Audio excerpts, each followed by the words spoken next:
ለማንኛውም በዚህ በነሽዳ መልስ አይሆንም። እሱ ነሽዳ የሚባል ነገር ኢስላምን አይወክልም።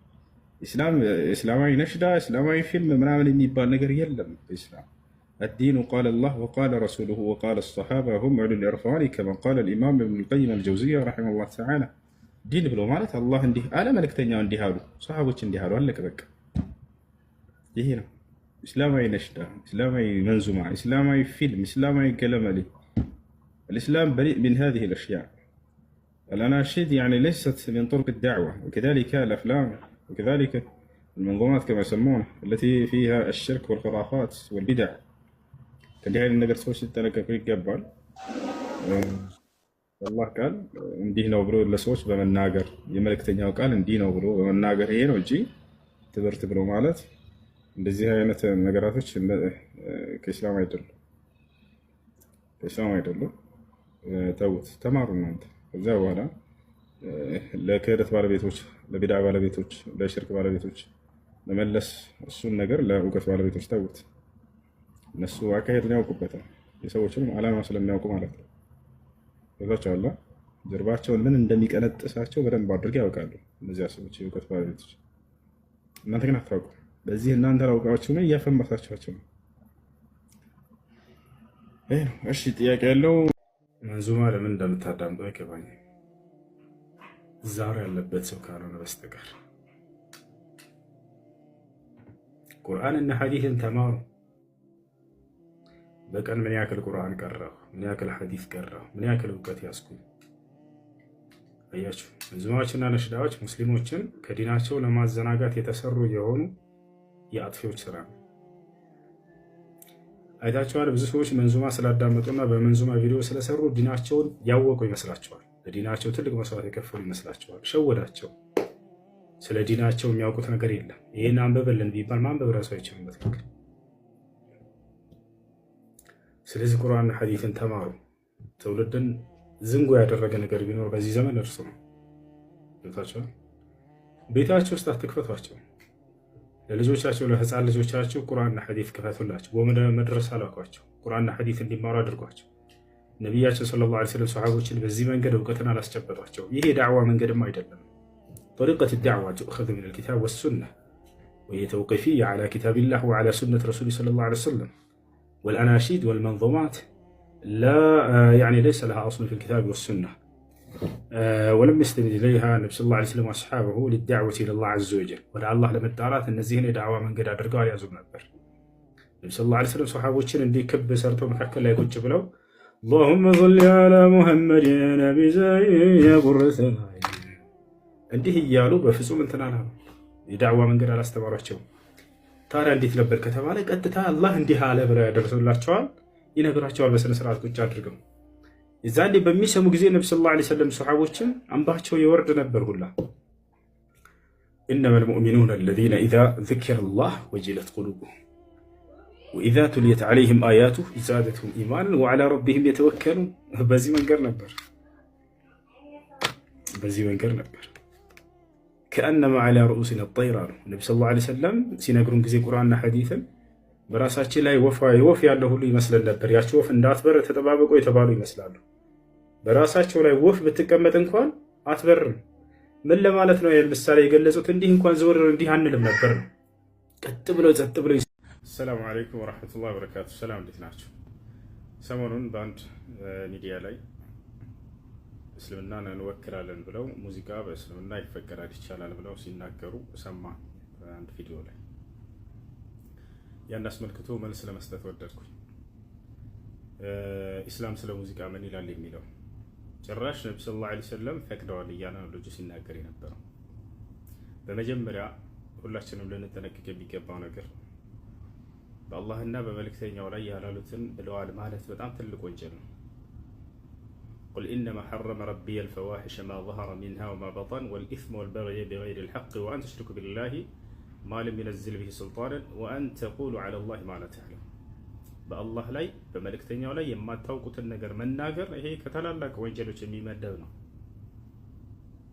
الله سبحانه وتعالى بسورة النحل ولا تقولوا لما تصف ألسنتكم الكذب هذا حلال وهذا حرام لتفتروا على الله الكذب إن الذين يفترون على الله الكذب لا يفلحون. የማታውቁትን ነገር ይሄ ሐራም ነው ይሄ ሐላል ነው ብላችሁ በአላህ ላይ ቅጥፈትን እንዳትቀጥፉ። ይሄ መቅጠፍ በአላህ ላይና መልእክተኛው ላይ መቅጠፍ በፍጹም እነዚህ ሰዎች አይድኑም፣ ነፃ አይወጡም ብሏል። ስለዚህ አላህ ልንፈራ ይገባል። ስለ አላህና ስለ መልእክተኛው ስንናገር ይሄን ፈቅደዋል አልፈቀዱም ስንል ከማስረጃ አንፃር ሊሆን ይገባል። ካላወቃችሁ ጠይቁ። ፈስአሉ አህለ ዚክሪ ኢን ኩንቱም ላ ተዕለሙን ይላል አላህ። የማታውቁ ከሆናችሁ የእውቀት ባለቤቶችን ጠይቁ ይላል። ነቢያችን ሰለላሁ ዐለይሂ ወሰለም ሐዲስ ላይ ምን አሉ? ኢነል ከዚበ ዐለየ ለይሰ ከከዚብ ዐላ ገይሪህ ፈመን ከዘበ ዐለየ ሙተዐሚደን ፈልየተበወዕ መቅዐደሁ ሚነ ናር አሉ። በእኔ ላይ መዋሸት በሌላ ሰው ላይ እንደመዋሸት ቀላል ነገር አይደለም ብሏል። በእኔ ላይ ያውቅ ሆን ብሎ የዋሸ ሰው ከወዲሁ የጀሃነም እሳት መቀመጫውን ያዘጋጃት ብለዋል። በጀሃነም ነው የምትሄደው። ስለዚህ ጥንቃቄ እናድርግ። በተለይ እንዲህ ለሰው ለሚሰራጭ የሆነ ትምህርት ላይ እውቀት በሌለ ነገር ላይ አንናገር። ታውቃላችሁ። ይሄ ነው አሁን ስለ ሙዚቃ ኢስላም ምን ብሏል? ነብዩ ሰለላሁ ዐለይሂ ወሰለም ተናግረዋል ወይ? ሐራም ነው ብለው ተናግረዋል ወይ ወደሚለው እንምጣ። አዎ ነብዩ ሰለላሁ ዐለይሂ ወሰለም ቃል በቃል ሙዚቃ ሐራም ነው ብለዋል። ቡኻሪ ላይ በተዘገበ ሐዲስ ነቢያችን ሰለላሁ ዐለይሂ ወሰለም ምን አሉ? ለየኩነነ ሚን ኡመቲ አቅዋሙን የስተሒሉነ አልሒረ ወልሐሪር ወልኸምረ ወልመዓዚፍ። ለየኩነነ ሚን ኡመቲ አቅዋሙን የስተሒሉን ያዕኒ አን ዩሒሉነ ማ ሐረመሁ ላሁ ሱብሓነሁ ወተዓላ። አላህ እርም ያደረገውን ነገር ሐላል ነው ይፈቀዳል ብለው የሚነሱ ሰዎች አሉ ከትውልዶቼ ብለው ተናገሩ ነብዩ ሰለላሁ ዐለይሂ ወሰለም። ከነዚያ መካከል አንደኛው ሙዚቃንና የሙዚቃ መሳሪያን ገለጹ። እነዚህን አላህ እርም አድርጓቸው ሳለ ሐላል ነው ብለው የሚነሱ ሰዎች ይመጣሉ አሉ።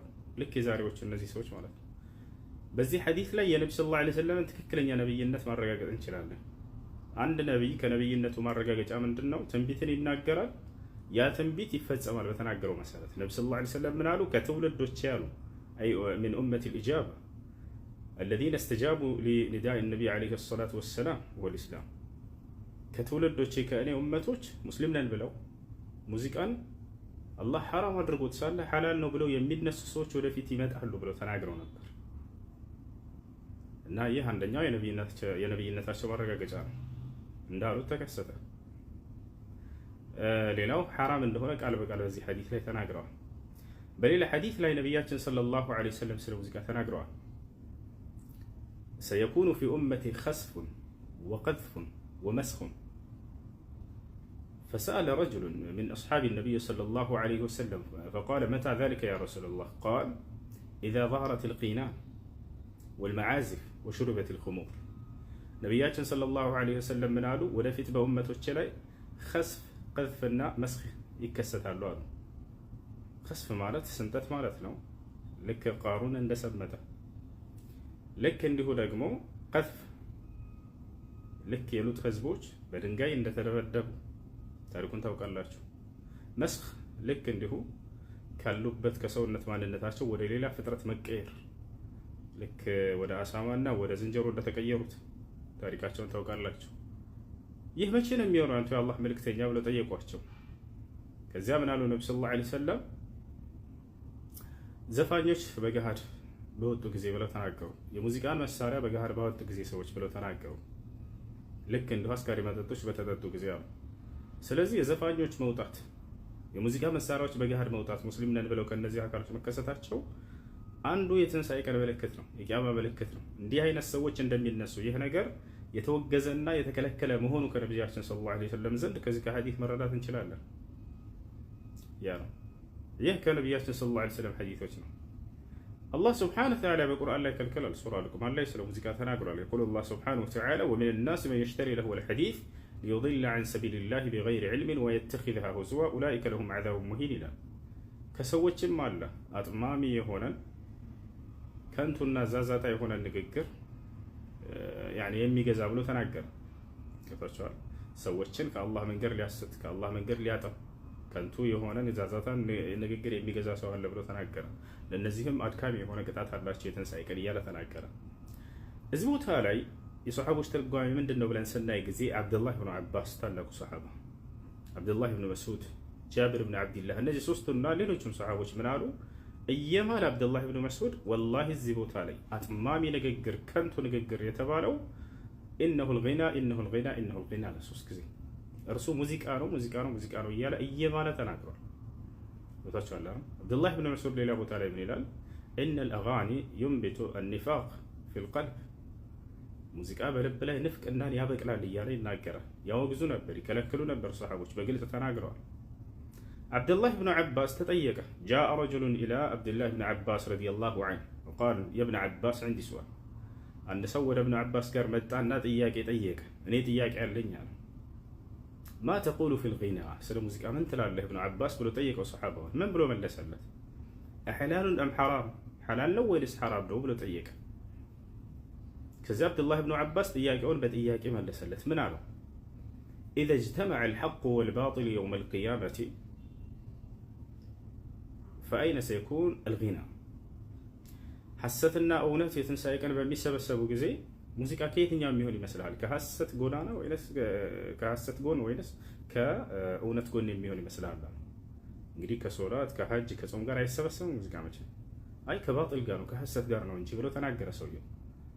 አጀብተ ነፍሰከ ቢነፍሲከ አለው። ራስህን በራስህ መልሰሃል ጥያቄህን፣ ሂድ አለው። ስለዚህ ሐራም እንደሆነ ቃል በቃል ይናገሩ ነበር ሰሃቦች። ነብዩ ሰለላሁ ዐለይሂ ወሰለም ሐራም እንደሆነ ተናግረዋል። ያው የቁርአን ማስረጃ፣ የሰሃቦች ማስረጃ፣ የነብዩ ሰለላሁ ዐለይሂ ወሰለም ሐዲስ ማስረጃ ነው። ልክ እንዲሁ የዑለሞች ኢትፋቅ፣ የአንድ ሰው የሁለት ሰው ሐሳብ እንዳይመስላቸው፣ ይሄ ኢጅማዕ የጸደቀበት ጉዳይ ነው። ኢማሙ ጠበሪ ረሂመሁላህ ተዓላ ኢጅማዕ ዘግበዋል በዚህ ጉዳይ ላይ ታቻው። ኢብኑ ሐጀር ሌሎችም ይህንን አልኢማም ኢብኑል ቀይም ረሂመሁላህ ተዓላ እነዚህ ሁሉ ዘግበዋል። ስለዚህ ሐራም ነው ሙዚቃ፣ ተጠንቀቁ፣ አትሸወዱ እያላቸው የምትሰብኩ ሰዎች እናንተ የትንሣኤ ቀን ምልክቶች ናቸው። እናንተ በቃ ነብዩ ሰለላሁ ዐለይሂ ወሰለም እንዲህ አይነት ሰዎች ይከሰታሉ ተጠንቀቁ ብሎ ተናግረው ነበር። አሁንም ተጠንቀቁ እነዚህን ሰዎች። እናንተ እስላምን አትወክሉ፣ አላህ ልትፈሩ ይገባል። በዲን ላይ የማታውቁትን አትናገሩ፣ ሰውን አታስቱ፣ አታጥሙ። ስለ ዲናችሁ ተማሩ ከመናገራችሁ በፊት። العلم قبل القول والعمل፣ ከስራና ከንግግር በፊት እውቀት ይቀድማል። ወጣችኋል። ስለዚህ ይሄ ነው። እንዲህ አይነት ሰዎችን ትልቅ ሚዲያ ላይ እያመጣችሁ የምታቀርቡ ሰዎች ትልቅ ስህተት እየሰራችሁ ነው። አላህ ልትፈሩ ይገባል፣ ልትቆጠቡ ይገባል። ማንን ማቅረብ እንዳለባችሁ ትጠየቁበታላችሁ፣ ኃላፊነቱን ትወስዳላችሁ። السلام عليكم ورحمة الله وبركاته.